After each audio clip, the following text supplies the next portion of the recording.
What really happened to Apollo 13? I mean, we know the oxygen tank ruptured, but why? Well, it has to do with oxygen tank number 2, serial number, if you want to know, 10024X-TA0009.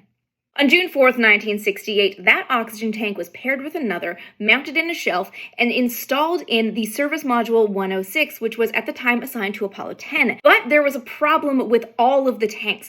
The pump in the dome at the top of the tank needed some adjustments, so every single oxygen shelf had to be pulled out of the spacecraft, updated, and put back in. This was a little bit of a tricky maneuver. First, they had to unhook all of the wires connecting the tanks into the spacecraft, then undo all the bolts holding them in place, then come in with a crane that supported the whole thing from underneath and lift it out carefully. When it came time to remove that shelf from Apollo 10, one of the bolts was still in place. So they lifted it up, but that bolt caught and the whole thing fell, only about 2 inches. Engineers didn't think there was any problem with it. The necessary repair was made and it was installed in spacecraft 109, which was then assigned to Apollo 13. Pre-launch tests found a couple of weird issues, but nothing major. The tank could hold pressure just fine, but it couldn't be emptied very well. So what the engineers had to do was use the heating element inside the actual tank to bleed off that oxygen. They figured it was fine because in flight, all it needed to do was hold the pressure. It didn't actually need to be emptied. The problem was, when they were doing this on the ground, they were using a 65-volt power source,